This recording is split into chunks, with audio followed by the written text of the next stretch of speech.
Sorry, we had to. It didn't feel right, kind of rushing the stage after that. Sidney Poitier, great comedic director as well. No one really, people like to kind of not focus on it. 1993, being me and Benny, kind of, we would stay up late at night. We would catch this guy on television occasionally who looked like our friends. You know, he looked like Jeffrey Lauren or Mike Rosenthal or Rick Shapiro, who was our Little League coach, who also did stand-up on the side. Michael Lindwasser, another was Blauman, Jonathan Blauman, who stole our baseball cards. They all kind of looked like you, Sandler. And they made jokes like you, and you know, we all made, you know, had these silly characters that we created. So we kind of knew you as this guy, you know, staying up late at night. And every few weeks, our dad would take us into The Wall, which is a defunct place to buy music. People don't even really buy music anymore like that. We would go in and we would look at the new releases, and we saw the comedy section. And the comedy section just, I don't know, instantly feels like it's for kids. I don't know why. Our dad, you know, he decided, we said, oh, there's the guy from television who looks like our friend. We want to buy the CD, and he bought it for us and had a fat parental advisory sticker on it, like a fat one, and which is a sign of quality.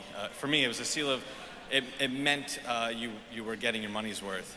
Previously, our dad had bought us a Onyx Back the Fuck Up tape, which had an equally as big parental advisory card, and we decided to blast it.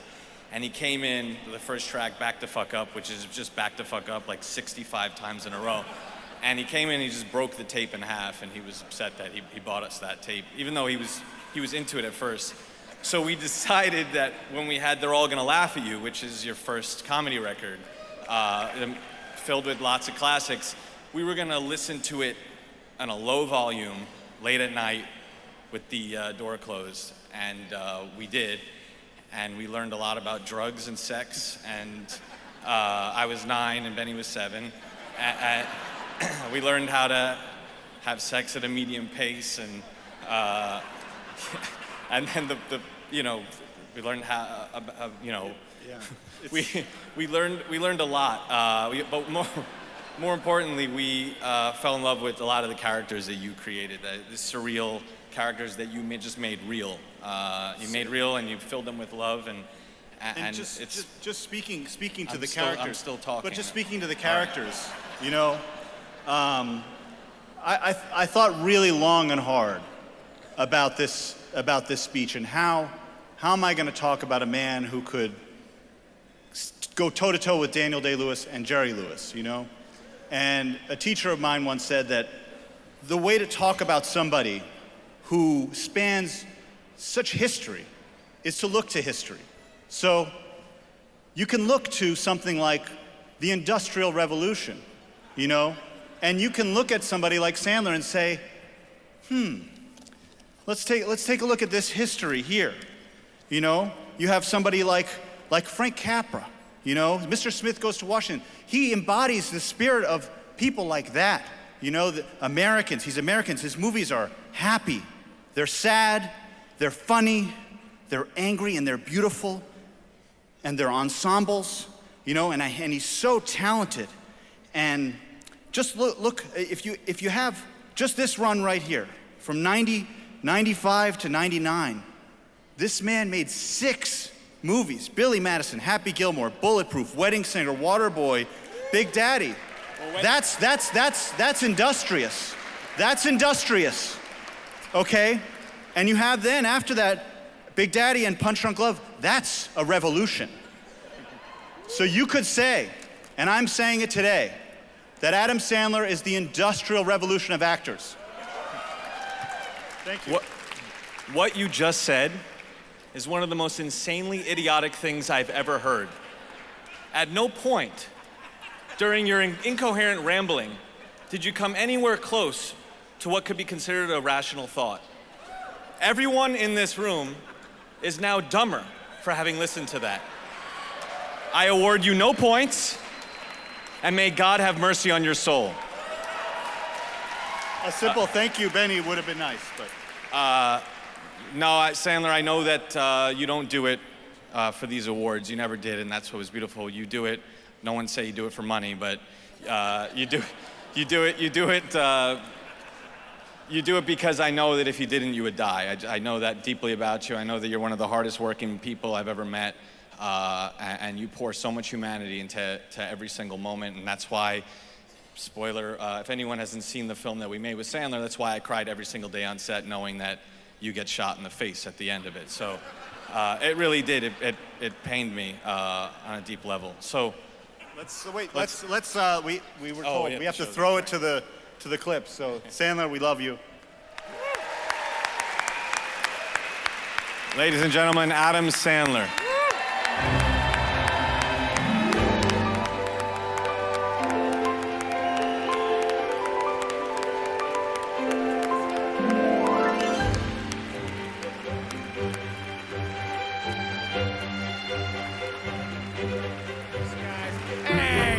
Thank you very much. I love you guys. Thanks. Thank you. Thanks, you guys. Congrats. And everybody, what a nice night, huh? Beautiful night. Thanks to the Gotham Awards. It's nice. And us going after Sidney Poitier made no sense. I was watching it going, what the fuck are we? Let's not go up, man. Anyways. I met Sidney Poitier a bunch of times. He was the nicest guy and the funniest guy. Anyways. That was a beautiful tribute. And fellas, you were so funny tonight. I love you. Love you. I love you, and thanks for believing in me, guys. And, hey, this is a nice night. All right. I love you. All right. So, everybody, a great honor. Okay, so unfortunately, I didn't, like many of you out here tonight, I've been too busy to write a speech, so, I told my daughters, Sadie and Sonny, who were 16 and 14, I didn't write a speech, and they said phrases like rude and you're mean. And I said, well, Daddy's fucking tired, you know. Daddy fucking works hard, calm down. And they were like, can we write your speech, Daddy? So you got something to say? I said, absolutely. It'd be nice to see you do something other than watch YouTube or go to fucking Lululemon every fucking weekend. So they said, all right, we'll write the speech. Will you do the speech in that goofy Southern accent you always do all your dumb speeches in? I said, whatever, we'll give it a shot. So, all right, my daughters wrote this. Let's see how we do. Dear well-dressed dignitaries, highly educated hipsters, and various other plus ones of the Gotham Awards.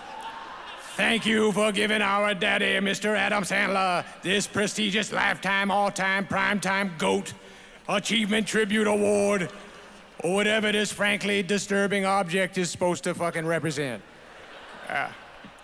It means a lot to him, seeing as most of the awards on his trophy shelf are shaped like popcorn buckets, blimps, or fake mini Oscars that say Father of the Year, which he sadly purchased himself while wandering in a self-pitying fog through the head shops of Times Square. First off, we would like to begin by apologizing for Daddy's disturbingly unkept beard.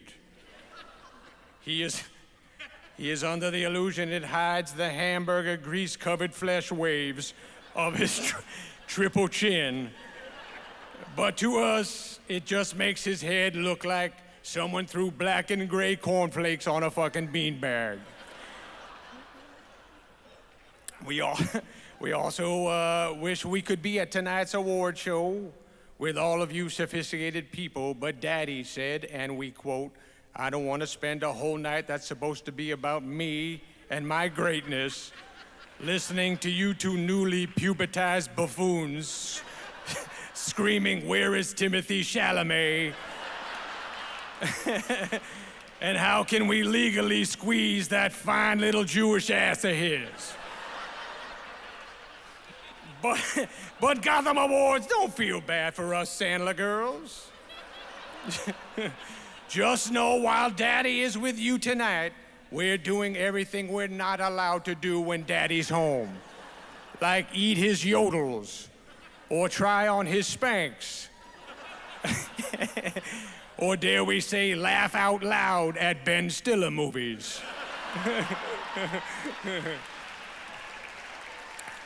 The last time Daddy caught us chuckling away at the Meet the Parents trilogy, he immediately stormed into the room he calls the screaming room, which we just call the shower,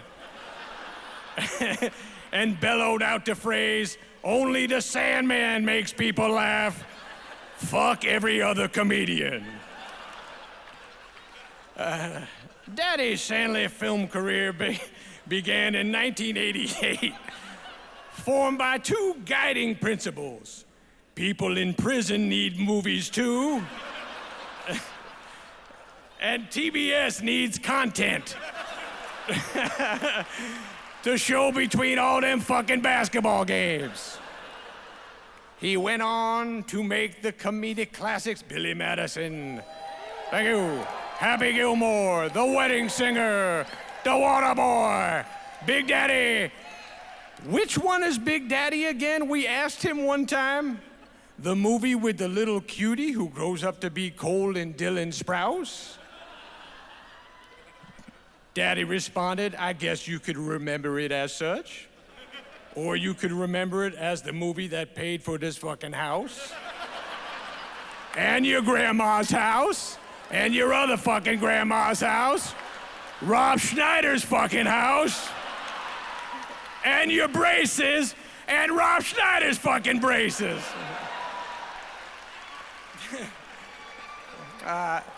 Daddy also starred in the film classics Punch Drunk Love, the Meyerowitz Stories, The Uncut Gems,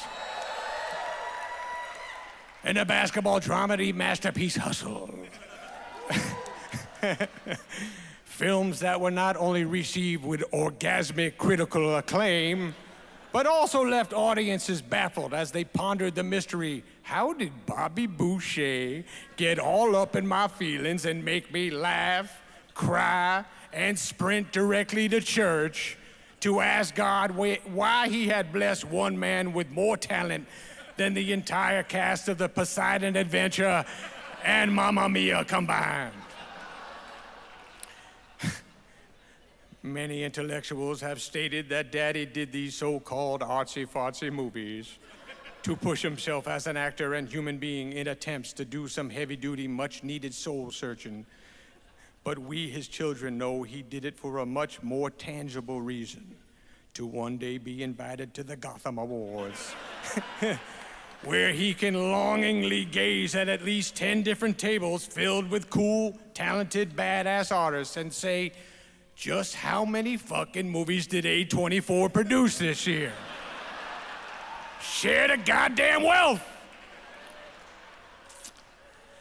Well, it's almost time for us to go watch some more YouTube clips and buy some more Lululemon shit. So we'll leave you with this. Thank you, Mommy, for putting up with Daddy and his crazy fucking mood swings all these years.